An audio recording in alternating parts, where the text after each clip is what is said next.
What's going on, everybody? It's Matt here with Deer and Donuts. I got a quick review for you today. Is this bad boy right here, the Dark Energy Poseidon Nano. Now, for those of you who have never heard of Dark Energy, is a company largely based in power banks, which is exactly what this is. And they seem to be largely focused at a little bit more hardcore folk, outdoor folk, things of that nature. Now, as much as we try and use the outdoors to really escape, there is no denying that the modern world kind of has to come with us at this point. Whether it be an inReach to talk to your family or your cell phone just to run Onyx to make sure you're still on public land. There are things that you are going to have to charge throughout your time in the backcountry or just on a normal hiking trip, camping trip, whatever it is that you guys are doing. So enter this bad boy as a contender, all right? Like I said, Poseidon Nano, made by Dark Energy. They have two different. They have the Poseidon Pro and the Poseidon Nano, all right? They advertise the Poseidon Nano as about 40% smaller than their Poseidon Pro.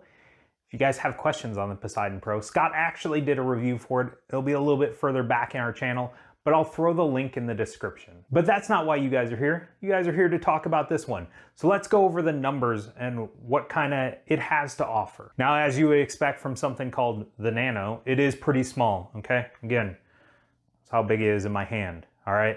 It is 4 inches by about 2.5 inches, and they advertise that it's about 3/4 of an inch thick. Now, if weight is your concern, you're a backpacker, backcountry hunter, whatever the case may be, 3.8 ounces, guys. It is incredibly tiny, all right?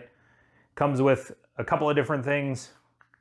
A little button that gives you your battery charge, a leather strap if you need that for whatever the case may be, and a charging cable. But it's fairly minimalistic. What you see is what you get, all right? One other thing that they do offer is this MagSafe.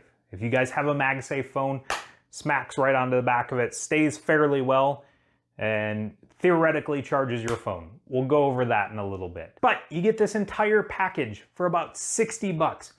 Decent deal. Dark Energy really hit a sweet spot on this package, okay? The weight, the size, the cost, everything is right in that sweet spot of what you're looking for a backcountry power pack. But unfortunately, this is one of our fairly rare negative reviews, all right? And the sweetness of this thing really stops there. We usually try and do our due diligence on our products before we buy them. We're buying them with our own money and we have no sponsors of any kind. So we really try and make sure we're not wasting money. And we really want to make sure you guys aren't wasting money. So let this be a lesson. I'm gonna go over why this thing kind of sucks. Now, I will tell you I've been using this almost exclusively, or at least trying to, for about 2 weeks now. So I've really put it through its paces and given it ample time to kind of figure out what might be going wrong with it. And what I've decided is it's just not a very good power bank. Now we'll start with charging the bank. Charges through a USB-C, straight from a wall outlet. Fairly standard in the power bank world at this point. Takes just about 2 hours, sometimes a little bit less. That number in and of itself, not too bad.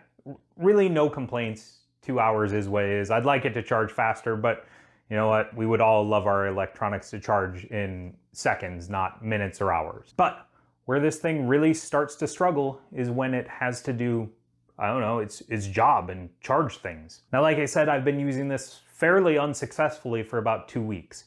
All right, I've tried a couple of different ways. I have a Samsung Galaxy S22 Plus, all right? So that means I don't have the MagSafe. I have to do it old-fashioned, USB-C to USB-C, call it a day. So that's what we'll go over first. I can tell you I have tried the cable that came with this from Dark Energy. I have tried my cables. I have tried everything I can think of. And every time I plug into my phone lights up like a Christmas tree with warnings of this not performing the way it's supposed to, underpowered, everything of the sort. Now, when I do get those warnings, it is charging my phone. I will tell you that. But is charging it incredibly slow. I'm gonna guess this adds about 1% battery to my Galaxy S22 Plus every 3 to 5 minutes. And that is if it is just sitting on my nightstand, on my desk, on my bed, doing absolutely nothing. If I have to pick my phone up and use it for any reason, you will probably use the battery life quicker than what is going into your phone. I tried to use this bad boy at work one night, had to use my phone intermittently throughout charging it, but my phone went from about 20% to 50% in the time it took all 4 of those green lights to disappear. So if you have to use your phone for literally anything during the charging process, this thing is not even going to be worth its weight. You might as well just carry a solar pack or something at that point. But I didn't stop there with my review of this, okay? I wanted to give it its fair shot. I do have an older phone. I thought maybe my phone's dying, maybe it's something with my phone. My wife has a newer iPhone with the MagSafe. Popped this bad boy on, worked awesome, phone lit up. I was like, oh man, maybe I just need a new phone. Not the case. We left this on for, I don't know, 10 minutes, and her phone that started at 63% was still at 63% when I pulled this off, and has actually gone down a quarter of the battery. So just overall, this thing does not do what it is designed to do. This thing is very rugged, comes in a great package. If you can figure out a way to make it work, there's the potential. I just got a bad one. But even if I got a bad one, it really doesn't build a lot of confidence in me for getting one moving forward. So again, let me save you some money. Bought into the gimmick, tried it, hate it, it's going back. So again, Dark Energy Poseidon Nano, definitely not a buy for me. But as always, if you guys liked the video, even though we didn't like the product, jump on down, hit that like button. And if there are products that you would like to see us review, let us know. We'll put it through the paces, as long as it's a decent product and not this. But again, I'm Matt with Deer and Donuts. Goodbye.